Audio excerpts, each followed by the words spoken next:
नमस्ते दोस्तों, स्वागत है आप सभी का एक बहुत ही दिलचस्प और एक्साइटिंग जर्नी पे। Kashmir the heaven on earth. जी हाँ, कश्मीर को जन्नत बोलना गलत नहीं होगा, क्योंकि वो जगह है ही ऐसी कि कभी ना कभी आपके मन में तो आया ही होगा कश्मीर जाने का ख्याल, जिसके कारण आज आप ये वीडियो देख रहे हो। तो अगर आप भी कश्मीर का प्लान बना रहे हो और सोच रहे हो कि कैसे इस ट्रिप को प्लान करना है, कितना बजट होगा, कहाँ से बुक कराए, हर एक चीज़, क्या क्या एक्टिविटीज़ है वहाँ करने के लिए, और अगर आपने भी वहाँ के स्कैम्स के बारे में सुना है तो उन सब से कैसे बचे और आपका हार्ड अर्न मनी को कैसे आप सेव कर सकते हो इस ट्रिप के दौरान, कौन से महीने में जाना सही रहेगा और बुजुर्ग या बच्चों के साथ कौन से महीनों में जाना अवॉइड करना चाहिए, हर एक सवाल का जवाब आपको इस वीडियो में जानने को मिलेगा। और अगर मैं कहूँ कि ये ट्रिप आप सिर्फ 10,000 पर पर्सन में कर सकते हो, जी हाँ, तो वो भी कैसे करना है जानेंगे इस वीडियो में। तो बने रहिए वीडियो के एंड तक, जहां आपको डिटेल में सारे खर्चे के बारे में बताएंगे।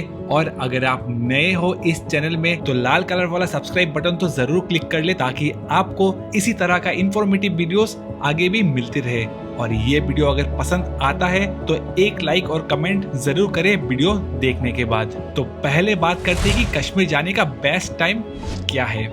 तो वैसे कश्मीर आप पूरे साल ही जा सकते हो, जहां मार्च से अप्रैल में आपको टुलिप फेस्टिवल, सारे मुगल गार्डन्स में फूल और हरियाली आपको बहुत ज्यादा देखने को मिलते हैं। उस टाइम वेदर भी प्लेजेंट होती है, तो साइट सीइंग के लिए परफेक्ट टाइम है। आपको घूमने में भी काफी अच्छा लगेगा। और अप्रैल से जुलाई के बीच का टाइम बहुत ज्यादा रश भी होती है टिल अगस्त, जो पीक टाइम भी होती है। तो आपको होटल्स वगैरह पहले से बुक करा के रखना होता है। दिन के टाइम आपको थोड़ा गर्मी लगेगा और शाम को प्लेजेंट वेदर रहता है। हाँ, हायर अल्टीट्यूड प्लेसेस में फिर भी ठंड होता है, तो आप थोड़ा बहुत गर्म कपड़े लेकर जाइए साथ में। और जुलाई से सितंबर आपको वहाँ ज्यादा लश ग्रीन वैलीज देखने को मिलते हैं और बहुत ही परफेक्ट वेदर होता है फैमिलीज बच्चों के साथ ट्रेवल करने के लिए। लेकिन थोड़ा बहुत बारिश भी आपको मिल सकती है उस दौरान, लेकिन उसमें आपको ज्यादा कुछ दिक्कत नहीं होने वाली है। आप आराम से घूम सकते हो। और उस टाइम तो पूरे कश्मीर के वैलीज आपको और भी ज्यादा ग्रीनरी देखने को मिलेगा। फिर आता है अक्टूबर से नवंबर के बीच का टाइम, जब धीरे धीरे वहाँ के रश थोड़ा कम होना स्टार्ट हो जाता है, तो होटल्स वगैरह भी आपको थोड़े सस्ते में मिल जाएंगे। फिर आता है विंटर्स, दिसंबर से मिड मार्च का टाइम, जो मेरा सबसे ज्यादा फेवरेट मंथ्स में से है। उस टाइम आपको वहाँ लाइव स्नोफॉल्स देखने को मिलेंगे। और आजकल तो विंटर्स में भी बहुत ज्यादा लोग कश्मीर ट्रैवल करते हैं, लेकिन उस टाइम भी आपको होटल्स के प्राइसेस कम प्राइसेस में ही मिलेंगे, पर ठंड बहुत ज्यादा होती है, जहाँ जनवरी सबसे कोल्डेस्ट मंथ्स में से होती है। अब बात करते हैं कि कश्मीर आप पहुंचोगे कैसे और कितने दिन चाहिए होगा इस ट्रिप के लिए। तो वैसे तो कश्मीर में बहुत सारी जगहें हैं घूमने के लिए, लेकिन हम लोग डिस्कस करेंगे आज जो कॉमन कुछ प्लेसेस है जो ज्यादातर टूरिस्ट जाते हैं, उन सब जगहों के बारे में। तो पहले तो कश्मीर पहुंचने के लिए जो इजीएस्ट और सबसे कन्वीनियंट ऑप्शन होती है वो है बाई फ्लाइट आप डायरेक्ट श्रीनगर पहुंच जाइए। आपको भारत के major cities like Bengaluru, Hyderabad, Kolkata, Delhi जैसे सिटीज से डायरेक्ट फ्लाइट्स श्रीनगर तक आपको मिल जाएंगे। लेकिन फ्लाइट से आप जब भी ट्रेवल कर रहे हो तो विंडो सीट्स बुक करने में तो बिल्कुल ही देरी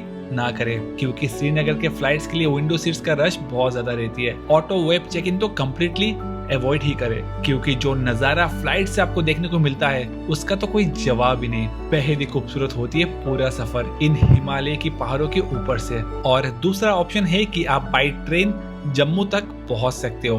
फिर वहां से प्राइवेट टैक्सी से आप श्रीनगर पहुंच सकते हो, जिसका भाड़ा 7 से 10,000 के बीच पड़ जाएगा। डिपेंड करता है कि आप कौन सी गाड़ी लेते हो और कितने लोग हो। या तो आप शेयर टैक्सी में 1200 से 1500 रुपए पर पर्सन से आप पहुंच सकते हो, या आपको टेम्पो ट्रेवलर्स भी मिल जाएगा, जिसका भाड़ा 700 से 800 रुपए होगा पर पर्सन। या तो एक और ऑप्शन है कि आप JKSRTC की बस से पहुंच सकते हो, जिसका भाड़ा 500 रुपए के करीब आपको पड़ेगा श्रीनगर तक पहुंचने में। और इस पूरे सफर में आपको 7 से 9 घंटे के करीब लग सकते हैं, क्योंकि रास्ते इतना ज्यादा अच्छे नहीं होते कुछ कुछ जगहों पर। अब श्रीनगर तो पहुंच गए, अभी डिस्कस करते हैं कि आइटिनरी क्या होगा इस टूर का। तो हम लोग इस वीडियो में श्रीनगर से स्टार्ट करेंगे अपनी आइटिनरी, जिसमें पहला दिन आप श्रीनगर कोशिश करें कि दोपहर तक पहुंच जाए, ताकि बाकी का पूरा दिन में आपके पास थोड़ा टाइम रहे और भी कुछ जगह एक्सप्लोर करने के लिए। अगर आपने इस टूर के लिए एक पैकेज लेकर रखा है, जैसे हम लोगों ने लेकर रखा था टूर पिकर से, जिसमें कैब, होटल्स, हर एक चीज इंक्लूडेड था, जो आगे चलकर आपको डिटेल में बताएंगे। तो आपका पिकअप जो है एयरपोर्ट से ही हो जाएगा इस ट्रिप के लिए, वरना एयरपोर्ट पहुंचकर आपको प्रीपेड टैक्सी के काउंटर मिलेंगे जहां से आप टैक्सी बुक कर सकते हो, और 800 से 1200 रुपए के आसपास पड़ेगा आपको डल गेट तक या अपने होटल तक पहुंचने के लिए। आप कोशिश करें कि पहला दिन एक हाउस बोट में रुकने का, जो अपने आप में ही एक बहुत ही यूनिक एक्सपीरियंस होता है, स्पेशली जब समर्स में आप ट्रेवल करते हो, क्योंकि विंटर्स में ठंड थोड़े ज्यादा लगते हैं हाउस बोट पर। डल लेक पर आपको बहुत सारी बजट हाउस बोट्स 2000 से लेकर 5-10 हजार तक के प्रीमियम हाउस बोट के ऑप्शंस आपको मिल जाएंगे। बस आप पहले से कंफर्म कर ले कि हीटिंग फैसिलिटीज वगैरह अवेलेबल है हाउस बोट में, और मील्स वगैरह आप अलग से ऐड करा ले हाउस बोट में ही, ताकि आपको बार बार मार्केट जाना आना ना पड़े। या तो आप होटल्स में भी रुक सकते हो श्रीनगर में, जिसका चार्जेस आपको 2800 से लेकर 4000 के बीच पड़ जाएगा ब्रेकफास्ट और डिनर के साथ। डिपेंडिंग करता है कि आप किस तरह का होटल्स कौन सी लोकेशन पर लेते हो। आपको और भी बहुत ही सस्ते ऑप्शंस मिल जाएंगे, लेकिन उसमें ब्रेकफास्ट और डिनर के लिए आपको अलग से पे करना होगा, और रूम्स में भी शायद उतना खास हीटिंग फैसिलिटीज आपको शायद ना मिले। और अगर आप हाउस बोट में रुकते हो तो डल लेक के घाट एरिया से आपको हाउस बोट वाले ही शिकारा राइड प्रोवाइड करते हैं हाउस बोट तक पहुंचने के लिए। तो उस दिन आप हाउस बोट में चेक इन करने के बाद 2 घंटे के लिए शिकारा राइड बुक कर ले, जिसका चार्जेस की अगर बात करें तो ऑफिशियल प्राइस होती है 770 रुपीज 1 घंटे की एक शिकारा का, जिसमें 3 से 4 लोग कंफर्टेबली एंजॉय कर सकते हैं राइड को। लेकिन आपको यहाँ पर पॉइंट्स के हिसाब से चार्जेस बताएंगे घाट्स में, जहाँ पहले आपको बोलेंगे 2500 रुपए 7 पॉइंट्स का और 2000 रुपए 5 पॉइंट्स का। लेकिन आप अच्छे से बार्गेन करें और 600 से 700 रुपए में 2 घंटे की राइड आप आराम से कर सकते हो। लास्ट टाइम हम लोगों ने 600 रुपए ही पे किया था 2 घंटे के लिए। अगर आपके पास समय नहीं है और वो लोग नहीं मान रहे तो मैक्स आप 1000 तक पे कर सकते हो 2 घंटे की शिकारा राइड के लिए। ये डिपेंड करता है कि आप कौन से महीने में जा रहे हो और रश कैसा है उस टाइम। और पहला दिन शिकारा राइड डल लेक में काफी रिलैक्सिंग होता है। आपका पूरा ट्रेवल की थकावट दूर हो जाएगी। लेक में आप चाहो तो कुछ एक्टिविटीज भी कर सकते हो, लाइक जेट स्की वगैरह, या आप यहाँ की फ्लोटिंग मार्केट को एक्सप्लोर करें शाम के टाइम, जिसको मीना बाजार भी कहते हैं। यहाँ पर आपको होलसेल रेट में बहुत सारी शॉल्स वगैरह मिल जाएंगे सस्ते प्राइसेस में, और इन खूबसूरत सनसेट की व्यू को आप एंजॉय करते हुए कुछ पल बिताइए डल लेक में। और फिर हाउस बोट पहुंचकर डिनर करके आप इवनिंग का टाइम अच्छे से स्पेंड करें। हम लोग इस बार हाउस बोट में नहीं रुके थे, क्योंकि पीक विंटर्स में गए थे तो ठंड भी बहुत ज्यादा था।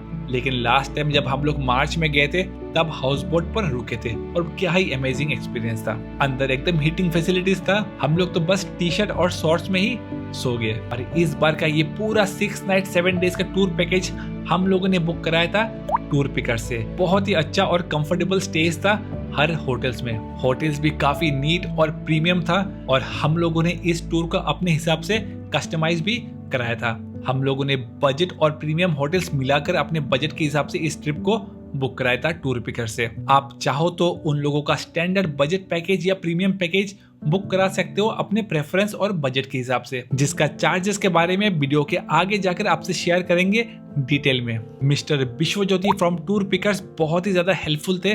उनके साथ हम लोगों ने अपना जितना भी रिक्वायरमेंट्स शेयर किया था, तो उस हिसाब से हम लोगों का पैकेज भी कस्टमाइज हो गया था। तो अगर आप एक हेजल फ्री पैकेज बुक कराना चाहते हो अपने कश्मीर ट्रिप के लिए, बिना कोई चिंता किए कि होटल्स टैक्सी वगैरह आप अलग से किससे बुक कराए, और पीक टाइम पर तो होटल्स वगैरह भी मिलना बहुत मुश्किल हो जाती है और कॉस्टली भी पड़ता है, क्योंकि रश बहुत ज्यादा रहती है पीक टाइम पर। तो अच्छा होगा कि आप एक पैकेज ले ले। तो डिस्क्रिप्शन बॉक्स में मैं टूर पिकर्स का नंबर दे दूंगा, आप पहले बात कर ले। अगर अच्छा लगता है तो आप बुक करा सकते हो अपना कश्मीर का टूर पैकेज, वरना आप खुद से भी प्लान कर सकते हो ये पूरा टूर, और हर एक चीज के चार्जेस के बारे में आपको वीडियो में बताते रहेंगे आगे चलकर। डे 2 में आप सुबह सुबह निकल जाइए गुलमर्ग के लिए।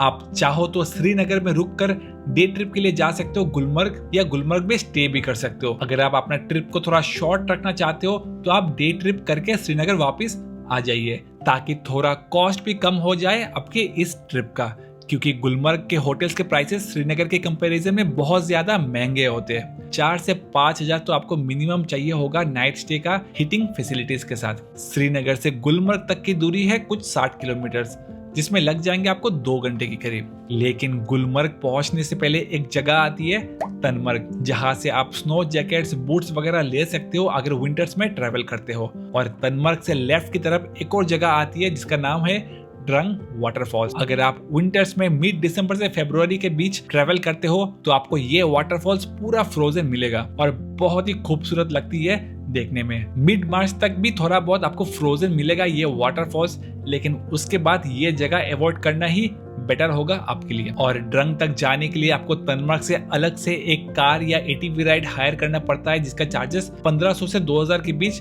पड़ सकता है। तो बेस्ट है कि आप डायरेक्ट गुलमर्ग ही चले जाए अगर आप मिड मार्च के बाद ट्रेवल करते हो। सेम उसी तरह पीक विंटर्स में जब स्नोफॉल ज्यादा होती है तब तनमार्ग से गुलमर्ग के लिए भी आपको एक स्नो चेन व्हीकल लेना पड़ेगा, जिसका चार्जेस 1000 से 1200 रुपए पड़ेगा एक सुमो का वन वे का। हम लोग इस बार मिड फरवरी में गए थे, लेकिन फिर भी स्नो चेन व्हीकल नहीं लेना पड़ा क्योंकि रास्ता क्लियर था। लेकिन 3 साल पहले जब हम लोग मार्च में गए थे तब स्नो चेन व्हीकल लेना पड़ा था अचानक हेवी स्नोफॉल के कारण। एक और चीज, अगर आप बजट में ट्रेवल करना चाहते हो तो आपको श्रीनगर से शेयर टैक्सी 200 से 300 रुपए में या लोकल बस से आप तनमार्ग तक जा सकते हो और फिर तनमार्ग से एक और शेयर जीप से पहुंच सकते हो गुलमर्ग। लेकिन हम लोगों का ये टैक्सी अपने पैकेज में ही इंक्लूडेड था जो हम लोगों ने टूर पिकर से लिया था। वैसे गुलमर्ग फेमस है वहाँ के गोंडोला राइड, स्की और बहुत सारे एडवेंचर एक्टिविटीज के लिए, और विंटर्स के टाइम मेनली स्नोफॉल के कारण, जो अगर हो जाता है तब तो गुलमर्ग कुछ अलग ही दुनिया लगती है सच में। तो अगर आपको भी स्नोफॉल और स्की का मजा लेना है तो दिसंबर से मार्च का टाइम बेस्ट होगा आपके लिए। और गुलमर्ग आज के टाइम सबसे ज्यादा लोग प्रेफर करते हैं जाना मोस्टली स्नो एक्टिविटीज के लिए, और विंटर्स में तो ये जगह एकदम पैराडाइज लगती है। लेकिन अगर आप ग्रीनरी और प्लेजेंट वेदर एंजॉय करना चाहते हैं तो अप्रैल से जून का टाइम परफेक्ट है। उस टाइम आपको स्नोफॉल तो नहीं मिलेगा लेकिन ग्रीनरी के साथ साथ स्नो एक्टिविटीज करने के लिए भी मिल जाएगा, जिसके लिए आप गंडोला राइड करके अफरबद पीक जो कि फेज 2 होती है वहां जा सकते हो स्नो देखने के लिए। लेकिन वो भी आपके किस्मत के ऊपर है। आजकल क्लाइमेट चेंज की वजह से फेज 2 में भी आपको बर्फ बहुत ही कम देखने को मिलता है समर्स में। एक और चीज, अगर आप बजट में ट्रेवल करना चाहते हो तो आपको श्रीनगर से शेयर टैक्सी 200 से 300 रुपए में मिल जाएगा, या लोकल बस से भी आप तनमार्ग तक जा सकते हो और फिर तनमार्ग से एक और शेयर जीप से पहुंच सकते हो गुलमर्ग। तो अगर आप गुलमर्ग में स्टे करते हो तो वहां पहुंचकर पहले अपने होटल में चेक इन करें और फिर निकले कुछ एक्टिविटीज करने के लिए, जैसे कि ski, sledge ride, ATV ride वगैरह। तो होटल से निकलते ही आपको स्लेज वाले बहुत मिलेंगे जिसमें आपको बताएंगे कि वहाँ पर कुछ 4 पॉइंट्स दिखाएंगे स्लेज में राइड करते हुए, और आपसे 2500 से 3000 भी मांग सकते हैं पर स्लेज का।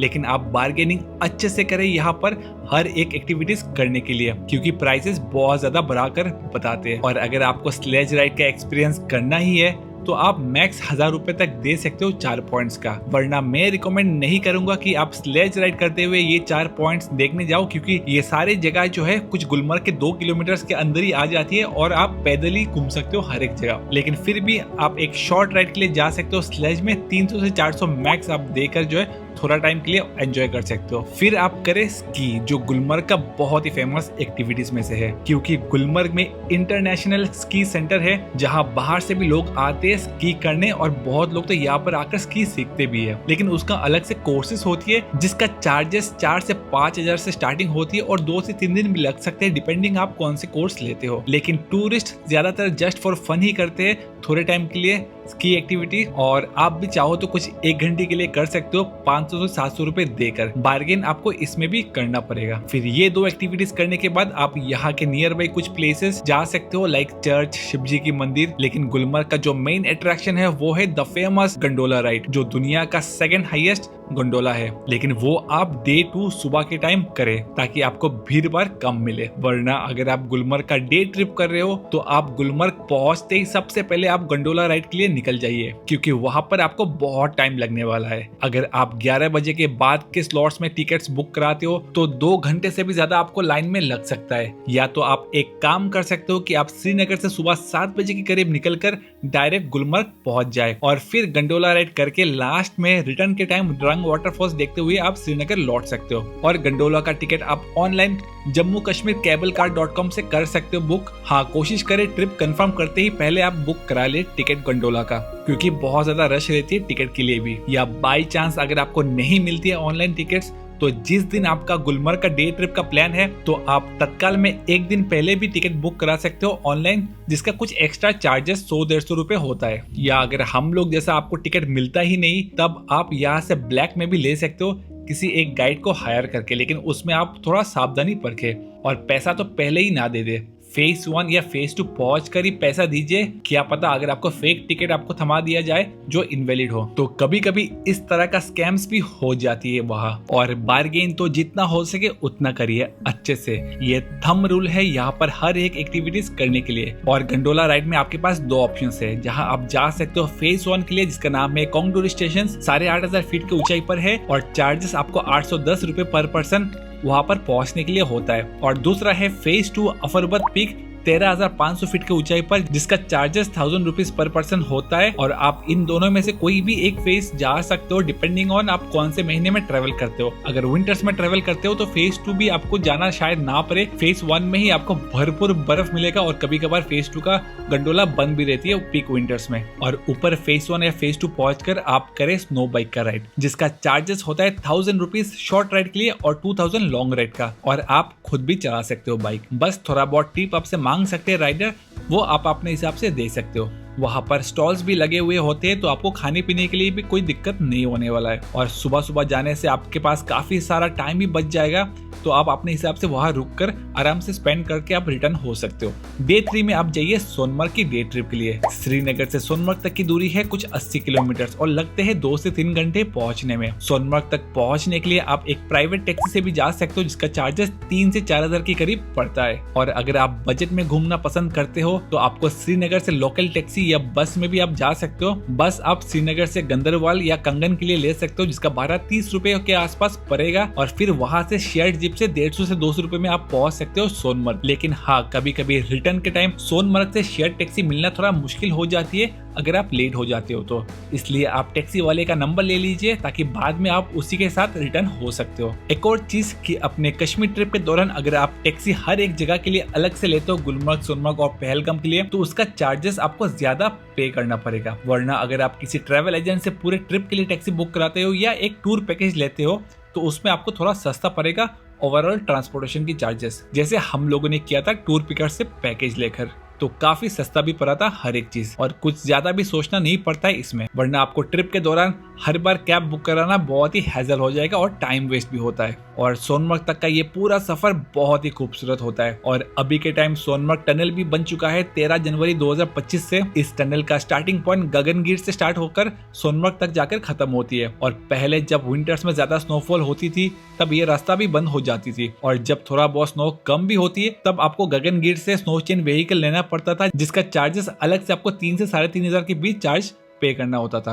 और इस सोनमर्ग टनल को इस तरह डिजाइन किया गया है कि प्रति घंटा करीबन 1000 व्हीकल 80 किलोमीटर मैक्स स्पीड की लिमिट से क्रॉस कर सकती है ये टनल, और काफी टाइम भी बचाती है पुराने रास्ते की कंपैरिजन में। और टनल से निकलते ही आप डायरेक्ट सोनमर्ग पहुंचते हो और कुछ इस तरह का नजारा देखने को मिलता है जब आप पीक विंटर्स में दिसंबर से मार्च के बीच जाते हो। हर तरफ आपको सिर्फ स्नो ही स्नो देखने को मिलता है। और इस जगह की सबसे बड़ी हाईलाइट है ये थजवास ग्लेशियर, जहाँ जाने के लिए आपके पास बहुत सारी ऑप्शंस होती है। आप घोड़े से भी जा सकते हो थजवास ग्लेशियर, जहाँ पर आपको कुछ पॉइंट्स है जैसे कि बजरंगी भाईजान मूवी का शूटिंग पॉइंट, और भी कुछ जगह है जिसका चार्जेस आपको घोड़े के लिए 1000 से 1500 के बीच पड़ जाएगा। उसमें भी आप बार्गेन बहुत ज्यादा करें स्टार्टिंग में, यहाँ पर भी बहुत ज्यादा चार्जेस बताएंगे। उसी तरह स्लेज वाले भी आपको 250 रुपए पर पॉइंट के हिसाब से चार्ज करेंगे, तो उसमें भी आप थोड़ा बहुत रेट कम करा सकते हो। लेकिन अगर आपको थजवास ग्लेशियर के नीचे तक जाना ही है तो आप हॉर्स राइडिंग करके जा सकते हो।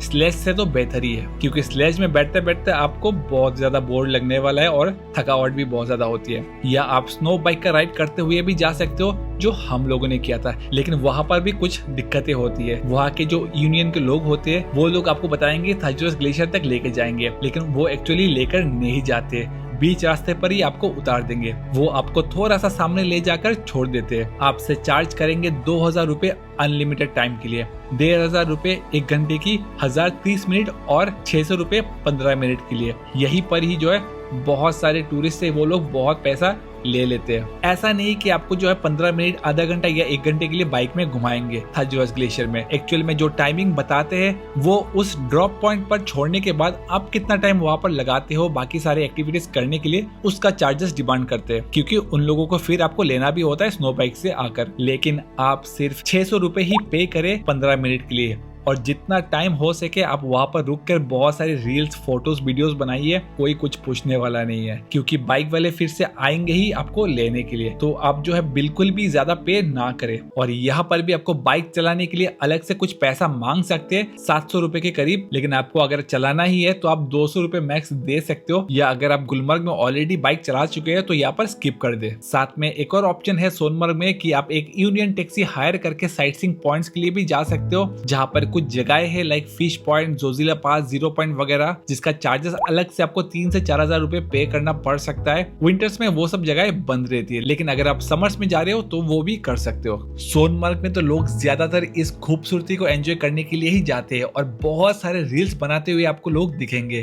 तो आप भी जो है यहाँ पर खूब सारे फोटोज और वीडियोस, रील्स बनाइए। रील्स मेकर भी आपको मिलेंगे वहां पर ढेर सारे। पर रील्स बनाने के लिए 500 से 700 रुपए आपसे मांग सकते हैं, लेकिन आप 100 से 150 रुपए में पर रील्स बना सकते हो बार्गेनिंग करने के बाद। हम लोग ने भी एक रील्स बनाया था बस थोड़ा देखने के लिए कि कैसे बनाते हैं। बाकी अगर आप ग्रुप में हो और आपके पास अच्छा कैमरा है तो आप खुद से भी बना सकते हो एक दूसरे का। अगर आप कपल या सोलो हो तब आप उन लोग से बनवा सकते हो, और बहुत सारे मूवीज के सीन्स भी रिक्रिएट कर सकते हो इस जगह पर।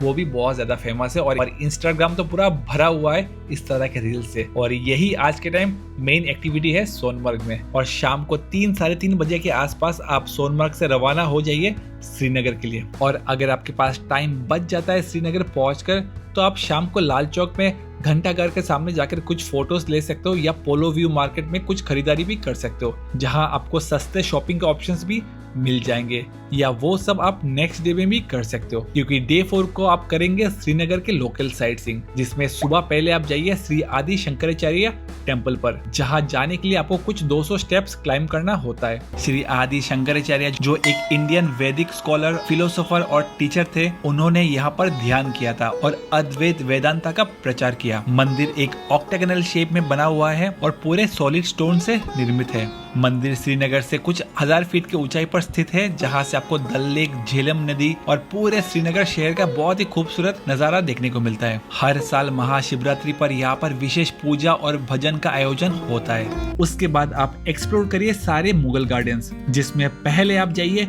परी महल और चश्मेशाही, जो आसपास में ही है दोनों जगह। परी महल 17वीं सेंचुरी में मुगल सम्राट शाहजहां के बड़े बेटे दारा शिकोह ने बनवाया था। ये सिर्फ एक गार्डन नहीं बल्कि एक नॉलेज सेंटर भी था, जहां एस्ट्रोलॉजी और एस्ट्रोनॉमी का अध्ययन किया जाता था। ये एक 7 लेवल टेरेस गार्डन है, और यहाँ से भी आप डल लेक, झेलम नदी और श्रीनगर सिटी का ब्रेथ टेकिंग व्यू एंजॉय कर सकते हैं। फिर आप विजिट करें पास में चश्मेशाही, जिसका अर्थ है रॉयल स्प्रिंग। ये गार्डन 1632 एडी में मुगल सम्राट शाहजहां के हुक्म पर मुगल गवर्नर अली मर्दन खान ने शाहजहां के बेटे दारा शिकोह के लिए बनवाया था। ये एक 3 लेवल गार्डन है, और ये सारे मुगल गार्डन्स में से सबसे छोटा है। और अगर आप मिड मार्च से अप्रैल के बीच जाते हो तब आपको वहाँ पर टुलिप्स गार्डन भी देखने को मिलेंगे। टुलिप गार्डन मार्च एंड से 2 से 3 हफ्ते के लिए ही ओपन रहती है, मिड अप्रैल तक। तो वो जगह तो आप जरूर विजिट करें, जिसका एंट्री का ticket price 75 rupees per person होता है। फिर आप जाइए निशात बाग। इस गार्डन को आसिफ खान ने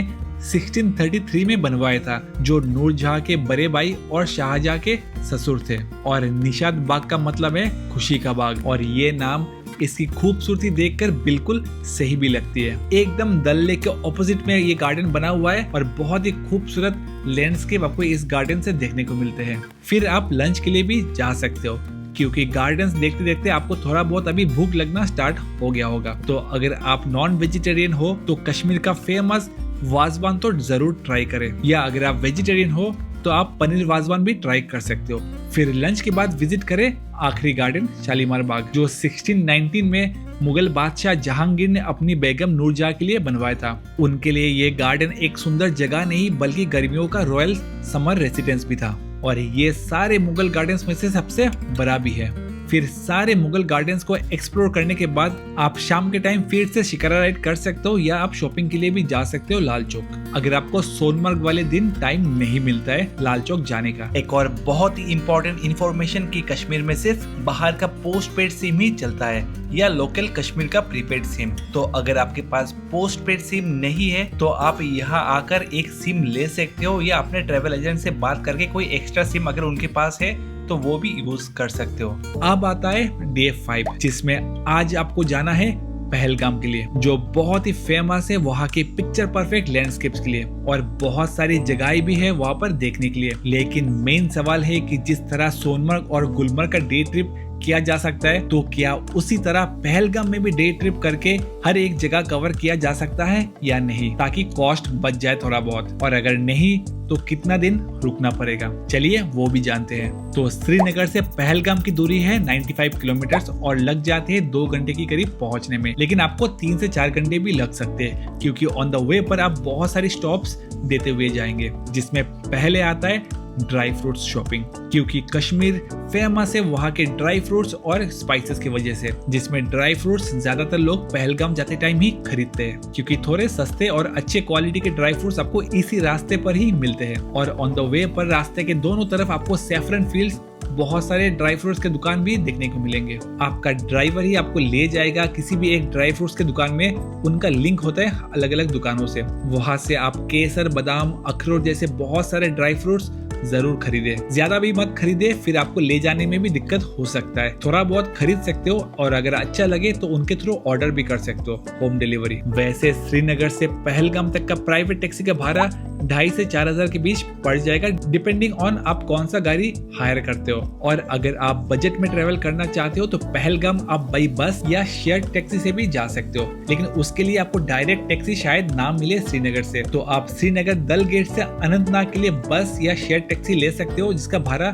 50 रुपए बस का और 100 से 150 रुपए टैक्सी का पड़ सकता है। फिर अनंतनाग से पहलगाम के लिए बस या टैक्सी लेकर फिर आप पहुंच सकते हो पहलगाम, जिसका भाड़ा 100 रुपए बस का और 150 से 200 रुपए टैक्सी का आप पे कर सकते हो। तो ओवरऑल 150 से 300 रुपए के बीच आप पहलगाम पहुंच सकते हो बजट में। फिर ऑन द वे पर आप रुकोगे एप्पल वैली में, जो जुलाई अगस्त के दौरान आपको हरी भरी एप्पल गार्डन्स देखने को मिलेंगे, पर यहाँ पर पूरे साल ही आप वहाँ के एप्पल जूस ट्राई कर सकते हो, जो बहुत ही मीठा और टेस्टी होता है। फ्रेश एप्पल जूस बिना कुछ मिलाए आपको देते हैं। 7 से 8 एप्पल्स का एक गिलास जूस आप पी सकते हैं सिर्फ 100 रुपए में, वो भी आप जरूर ट्राई करें पहलगाम जाते वक्त। और पहलगाम पहुंचते पहुंचते आपको 1 से 2 तो बज ही जाएगा। फिर उस दिन होटल में चेक इन करके आप जा सकते हो बाइसरन वैली के लिए, जहां जाने के लिए आप आइदर खुद से 6 किलोमीटर की ट्रैक करके या पोनी राइड करके भी जा सकते हो, जो मेन मार्केट के आसपास ही आपको बहुत सारे घोड़े वाले मिलेंगे। लेकिन वो राइड करने से पहले इन कुछ चीजों का ध्यान आपको जरूर रखना चाहिए और एज ए टूरिस्ट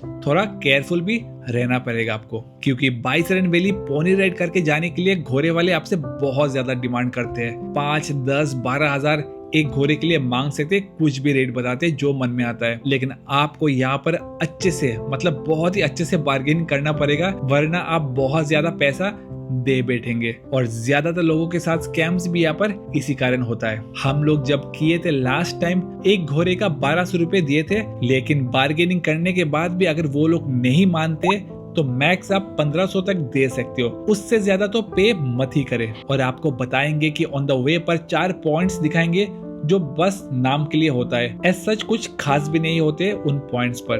बाइसरन वैली तक का पोनी राइड का एक्सपीरियंस काफी चैलेंजिंग होता है, क्योंकि एक तो रास्ता पूरा कीचड़ वाला होता है और अगर आप 2 से ज्यादा लोग हो तब एक घोड़े वाला 2 से 3 घोड़ा लेकर साथ में चलता है और घोड़ा भी खुद से ही भाग जाता है कभी कभी। एडवेंचर के साथ साथ काफी मुश्किल भी होती है ये सफर, क्योंकि काफी स्टीप रास्ते होते हैं यहाँ के। तो अगर आपके साथ बुजुर्ग या बच्चे हैं साथ में तो मैं रिकमेंड नहीं करूंगा इस राइड को करने के लिए, क्योंकि कभी कभी कुछ हादसा भी हो जाती है। लाइक कुछ लोग गिर भी जाते हैं घोड़े से और चोट लगने का खतरा भी होता है, और एक टाइम पर तो आपको घोड़े के साथ टॉर्चर हो रहा है ऐसा फील होगा। बाकी आप चाहो तो कर सकते हो। बाइसरन वैली भी काफी सुंदर है और कुछ एक्टिविटीज भी है वहाँ पर करने के लिए, लाइक जिप लाइनिंग वगैरह। फिर शाम को उस दिन आप थोड़ा पहलगाम मार्केट को एक्सप्लोर करें और खाने पीने के लिए भी आपको पहलगाम में बहुत सारे अच्छे ऑप्शंस वेजिटेरियन और नॉन वेजिटेरियन मिल जाएंगे। और कुछ ऐसा ही आप प्लान कर सकते हो डे 5 अपने कश्मीर ट्रिप का। और पहलगाम में हम लोगों का होटल थोड़ा मार्केट से 3 किलोमीटर की दूरी पर था, लेकिन काफी सुंदर रिवर साइड लोकेशन पर था, ब्रेकफास्ट और डिनर के साथ, जो हम लोगों के पैकेज में इंक्लूडेड था, जो हम लोगों ने टूर पिकर से बुक किया था। लेकिन हाँ, अगर आप पहलगाम में सिर्फ एक रात रुकना चाह रहे हो तो आप कोशिश करें कि आपका रिटर्न फ्लाइट श्रीनगर से अगले दिन शाम को 7 बजे के बाद ही हो, ताकि अगले दिन डे 6 को आप एबीसी वैली देखते हुए फिर रिटर्न हो सकते हो श्रीनगर। क्योंकि पहला दिन तो आपको पहलगाम पहुंचते पहुंचते और बाइसरन वैली देखते हुए पूरा दिन निकल जाएगा। तो आप श्रीनगर से पहलगाम जल्दी पहुंचकर बाइसरन वैली स्किप करके डायरेक्ट एबीसी वैली के लिए भी निकल सकते हो। और फिर अगले दिन सुबह सुबह आप निकल जाइए श्रीनगर के लिए। तो आप एक रात रुक कर भी अगले दिन सुबह या दोपहर का फ्लाइट आप ले सकते हो, लेकिन पहलगाम में एक रात रुकना मस्ट है। तो अगले दिन डे 7 को एबीसी वैली देखने के लिए आपको यहाँ का एक लोकल यूनियन टैक्सी हायर करना पड़ेगा, जिसका चार्जेस 2 से 3 हजार के बीच होता है, डिपेंडिंग आप कौन सा गाड़ी लेते हो। ये यूनियन का टैक्सी लेना मस्ट है, क्योंकि आपका श्रीनगर का टैक्सी यहाँ पर नहीं चलेगा।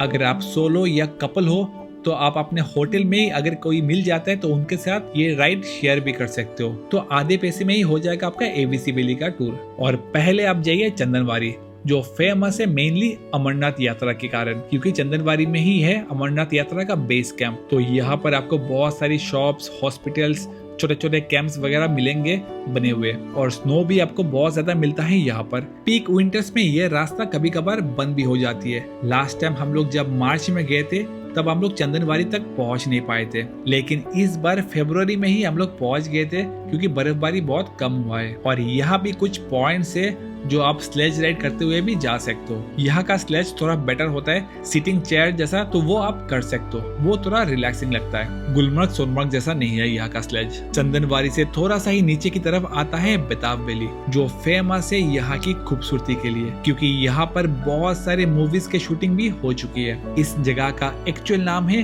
हगन वैली, और यहाँ पर 1983 में सनी देओल का बेताब मूवी शूट हुआ था। उसके बाद से ये जगह बेताब वैली के नाम से ही मशहूर है। यहाँ पर आपको एंट्री के लिए 100 रुपीज का टिकट लेना पड़ता है, और ये जगह काफी फोटोजेनिक है। और जैसे ही मेन फील्ड में आप एंटर करते हैं, आपको एक नदी देखने को मिलता है, जिसका पानी शेषनाग लेक से बहता हुआ आता है, जो कि एक बहुत ही पवित्र झील है और अमरनाथ यात्रा के रूट पर पड़ती है। साथ में यहाँ पर भी आप जिप लाइनिंग और रोप साइकिलिंग जैसे एक्टिविटीज भी चाहो तो कर सकते हो। उसके बाद आप निकल जाइए आरू वैली के लिए, जो वापिस पहलगाम मार्केट के सामने से होते हुए दूसरी तरफ जाना होता है, और बेताब वैली से कुछ 20 किलोमीटर की दूरी पर है। और इस रोड पर आपको बहुत सारी फोटो पॉइंट्स दिखेंगे, जहाँ पर आप रुककर कुछ अच्छे फोटोज वीडियोस लेते हुए आरू वैली जा सकते हो। आरू वैली पर भी आपको हॉर्स राइडिंग के ऑप्शंस मिलेंगे, और अदर एक्टिविटीज अगर आप चाहो तो कर सकते हो। लेकिन बाइसरन वैली जैसे आपको यहाँ पर हॉर्स राइडिंग करते हुए क्राउड बहुत ही कम मिलेंगे। और ये जगह बहुत ही मशहूर है यहाँ के सीनिक लैंडस्केप्स की वजह से। और इस पूरे एबीसी वैली के टूर पर आपको हर एक जगह के लिए 1 घंटे का टाइम दिया जाता है। तो आप उस हिसाब से प्लान करें, और टाइम रहते रहते आप रिटर्न हो जाइए कार में, वरना आपसे कुछ एक्स्ट्रा चार्जेस भी मांग सकते हैं, लेकिन वो पहले से ही आप ड्राइवर से कंफर्म करा ले। आरू वैली में आपको खाने पीने के लिए भी अच्छे ऑप्शंस भी मिल जाएंगे। लंच आप चाहो तो यहाँ पर या पहलगाम मार्केट पहुंचकर भी कर सकते हो, और फिर आप चाहो तो एक और रात पहलगाम में भी रुक सकते हो, अगर आपकी फ्लाइट नेक्स्ट डे दोपहर के टाइम है। या डायरेक्ट आप श्रीनगर के लिए रवाना हो जाइए और वहाँ पर भी जाकर रुक सकते हो। और कुछ इस तरह ही आप 5 नाइट 6 डेज या 6 नाइट 7 डेज का कश्मीर टूर प्लान कर सकते हो। अगर ये टूर आप जम्मू टू जम्मू करते हो तो 1 से 2 दिन आपको एक्स्ट्रा और ऐड करना होगा इस ट्रिप में। अब बात करते इस वीडियो का इम्पोर्टेंट पार्ट, जिसका आप सभी को इंतजार है कि खर्चे कितने होने वाले इस ट्रिप का। तो वो कुछ इस तरह होगा अगर आप खुद से हर एक चीज बुक करना चाहते हो, या अगर आप एक पैकेज लेते हो और ग्रुप में 4 जन है, तो ये पूरा ट्रिप आपको सिर्फ 10,500 रुपए पड़ेगा पर पर्सन। आप अपना टूर श्रीनगर टू श्रीनगर या जम्मू टू जम्मू बुक करा सकते हो, लेकिन इस कॉस्ट में कोई भी एक्टिविटीज इंक्लूडेड नहीं है, बस होटल्स में सारे मील्स और टैक्सी का चार्जेस ही इंक्लूडेड होता है इसमें। और ऑफ कोर्स आप कश्मीर जा रहे हो तो कुछ एक्टिविटीज तो आप जरूर करेंगे। तो जितने भी एक्टिविटीज के चार्जेस होते हैं वो कुछ इस तरह होगा, वो आप इंक्लूड कर सकते हो जो भी अपना प्रेफरेंस के हिसाब से। तो ओवरऑल आपका 5 नाइट 6 डेज का टोटल ट्रिप का खर्चा होगा, सारे एक्टिविटीज अगर आप करते हो तो कुछ इस तरह 50,000 से 55,000 आपको पड़ेगा 2 लोगों के लिए, और 16,000 से 18,000 आपको पड़ेगा पर पर्सन अगर आपके ग्रुप में 4 लोग हैं। तो आई थिंक आपको एक आइडिया लग गया होगा कि कैसा खर्चा होगा कश्मीर ट्रिप का। एक्टिविटीज आप अपने हिसाब से ऊपर नीचे कर सकते हो, कुछ एक्टिविटीज आप स्किप भी कर सकते हो, वो आपके ऊपर है। और इसको बुक करने के लिए आप टूर पिकर से कांटेक्ट कर सकते हो और अपने हिसाब से कस्टमाइज भी करा सकते हो, डिपेंडिंग आप कौन से महीने में जा रहे हो। और हाउस बोट वगैरह में आपको रहना है तो एक्स्ट्रा चार्जेस लग सकते हैं, वो आप बात करके कंफर्म करा सकते हो। डिस्क्रिप्शन बॉक्स में नंबर दिया हुआ है, आप बात कर लीजिए। So that's all from this video. यहाँ तक अगर देख चुके हो तो एक लाइक जरूर करके जाइए और बताइए कमेंट में कि आप कब जा रहे हो कश्मीर। और अगर कुछ सवाल फिर भी आपके मन में रह जाता है तो कमेंट सेक्शन आपका है, आप जरूर पूछ सकते हो। मैं कोशिश करूंगा हर एक सवाल का जवाब देने का। मिलते हैं आपसे नेक्स्ट वीडियो पर बहुत ही जल्द। Till then take care, stay safe, bye bye.